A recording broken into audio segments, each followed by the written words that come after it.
Friends welcome back my channel ఇష్మారత్న creative news. ఇప్పుడు mad for each అదర్‌కి సంబంధించి కొన్ని లేటెస్ట్ న్యూస్ చూసేద్దాం. నిఖిల్ కావ్యకి సంబంధించిన న్యూస్ కూడా చూసేద్దాం. కావ్య వచ్చేసి ఇప్పుడు ఆటో ప్రోగ్రామ్ చేస్తుంది కదా! ఆటో ప్రోగ్రామ్‌లో తను చేయడమే కాదు, ఆటో ప్రోగ్రామ్‌కి సంబంధించి యాడ్స్ కూడా ఇప్పుడు ఇస్తున్నారు మన మా టీవీలో. సో, వాటికి సంబంధించి యాడ్స్ కూడా ఇస్తుంది. ప్లస్ కావ్య కొంతమంది నాకు మెసేజ్ పెట్టారు. కావ్య బ్రేకప్ అయిపోయిన తర్వాత ఇంక వాళ్ళని కలిసే ఛాన్సే లేదని చెప్పింది అంటున్నారు. కలిసే ఛాన్స్ లేదని చెప్పలేదు. ఒక చోట చెప్పింది, ఎవరితో అయినా బ్రేకప్ అయ్యి తర్వాత మళ్ళీ వాళ్ళ మీద లవ్ పుట్టదని నేను చెప్పలేదు. అంటే బ్రేకప్ అయిన తర్వాత కూడా వాళ్ళ మీద లవ్ కూడా పుట్టొచ్చు అని చెప్పి అట్లా మాట్లాడింది. అది వచ్చేసి ఓంకార్ గారితో ఒక షోలో మాట్లాడింది. సో, అది కూడా చాలా వైరల్ అయింది. బట్ చూద్దాం, నిఖిల్ కావ్యలు అయితే కలిసే ఛాన్స్ ఉందనుకుంటున్నాను గైస్ నేనైతే. సో, చూద్దాం. అంటే ముందు ముందు ఏం జరుగుతుందనేది సో, ఇప్పుడొచ్చేసి 'మ్యాడ్ ఫర్ ఈచ్ అదర్'కి సంబంధించి లేటెస్ట్ న్యూస్ ఏంటంటే, యాక్చువల్‌గా ఇవాళ ఎపిసోడ్‌లో అంటే ఎపిసోడ్‌లో జరిగిందేంటంటే గేమ్స్ ఆడించారు. ఆ గేమ్స్‌లో వచ్చేసి ఒక పెయిర్ సిద్ధు, సోనియా, బిట్టు, ఆహ్, జాను, బాను, సిద్ధు, సోనియా వాళ్ళ గేమ్‌లో అయితే బి జాను, బాను గెలిచారు. నెక్స్ట్ ఇంకొక గేము నూకరాజు, ఆసియా ప్లస్ మన హరిత, హరీష్. ఆ గేమ్‌లో అయితే అసలు వాళ్ళ దగ్గర కొన్ని కాయిన్స్ ఉంటాయన్నమాట. కాయిన్స్ లాగా పెద్దవి ఉంటాయి. అవి వచ్చేసి ఆహ్, నడుముకొచ్చేసి ఒక థ్రెడ్‌లా కట్టుకుంటారనమాట. నూకరాజు ప్లస్ హరీష్ గారు. ఇద్దరు కట్టుకొని ఒకళ్ళు లాగుతూ కింద కొన్ని కాయిన్స్ లాగా పెద్దవి ఉంటాయన్నమాట. అంటే ఆహ్, కలర్స్‌లో ఉంటాయి. వాటిని వచ్చేసి ఆహ్, ఒక కలర్ వచ్చేసి వీళ్ళ బాస్కెట్‌లో వేసి, ఇంకో కలర్ వచ్చేసి వాళ్ళ బాస్కెట్‌లో వేసుకోవాలి. వీళ్ళు అక్కడ కింద ఉన్న కలర్స్ తీసి బాస్కెట్ దగ్గర వాళ్ళ వైఫ్ ఉంటది. అవి ఆ కలర్స్‌కి సంబంధించిన కాయిన్స్ అన్ని ఆ బాస్కెట్‌లో ఏసుకోవాలి. ఇప్పుడు అసలు నూకరాజునైతే ఒక్క కాయిన్ కూడా వేసుకోనీయకుండా లాగుతూనే ఉన్నాడు హరీష్. ఫస్ట్‌లో వచ్చేసి ఒక 2 అయిపోయిన తర్వాత ఇంక నూకరాజు లాగుతుంటే అసలు తనకైతే అంటే చాలా కొంచెం హై పర్సనాలిటీ కదా! లాగలేకపోయాడు. ఎంత లాగలేకపోయినా గూడా తను కాలుతో లాగుతూ, కాలుతో నెడుతూ అట్లా 2, 3 చేసాడు. అప్పుడు నూకరాజు సైగ చేసాడు. ఆసియా ఉంది గదా! తనకి అవి తీసుకోమని, అంటే అట్లా దొంగతనంగా తీసుకోవచ్చనమాట.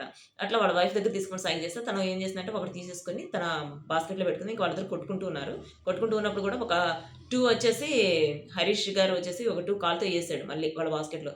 అంటే ఒక బాక్స్‌లా ఉంటది. ఆ బాక్స్‌లో ఏస్తే తను వాటిని తీసుకొని చేత్తో పట్టుకొని మళ్ళీ వచ్చి ఆసియాతో గొడవ పడుతుంది. యాక్చువల్‌గా ఇక్కడ చేయాల్సిందేంటంటే చేత్తో పట్టుకోకూడదు. వాళ్ళ బాక్స్ ఉంటది గదా! దానిలో వేసేయాలి. దానిలో కనిపించాలి. బజర్ మోగేలోపు బాస్కెట్‌లో ఎన్నుంటే ఎవరు ఎక్కువుంటే వాళ్ళే విన్నరు. యాక్చువల్‌గా వి ఆహ్, హరిత, హరీష్ వాళ్ళ దానిలో ఉన్నాయి. బట్ బాక్స్‌లో లేకుండా తను చేత్తో పట్టుకుంది. బట్ ఆసియా అయితే ఆ బాక్స్‌లో పెట్టింది. అంటే తను తీసుకోలేదు.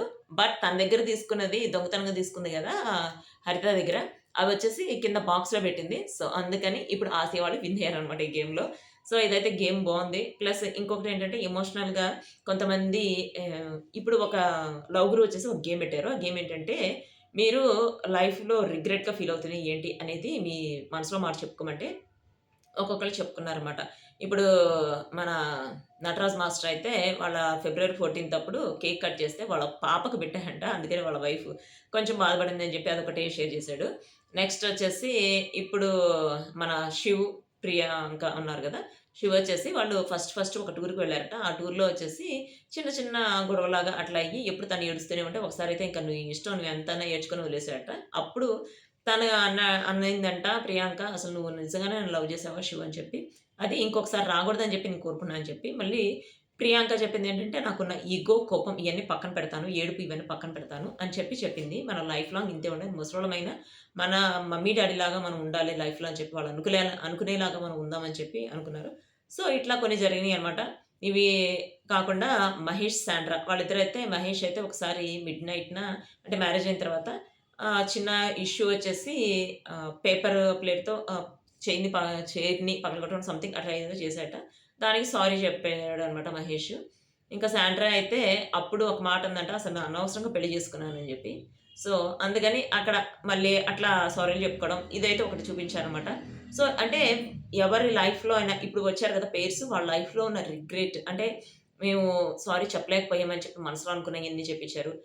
అంటే వాళ్ళని కొంచెం దగ్గర చేయడానికి ట్రై చేస్తున్నారని చెప్పొచ్చు. కొన్ని చోట్ల యాహ్! యాంగర్ వచ్చినప్పుడు కూడా దాన్ని తగ్గించడానికి ట్రై చేస్తున్నారు. ఇదైతే బావుంది. అంటే వాళ్ళ పర్సనల్ లైఫ్‌లో వాళ్ళు ఏమేమి అనుకుంటున్నారు, అవన్నీ వాళ్ళ మనసులో మాటలన్నీ పక్కన పార్ట్నర్‌కి చెప్పడానికి వీలయ్యేట్టు లవ్ గురి చేస్తున్నాడనమాట. ఇదైతే బావుంది. కాన్సెప్ట్ గూడా బావుంది. సో, చూడనోళ్ళుంటే చూసేయండి. మీకు దీనికి సంబంధించినియి లేటెస్ట్ రివ్యూస్ పెడుతూనే ఉంటా. So, see you next video guys. By.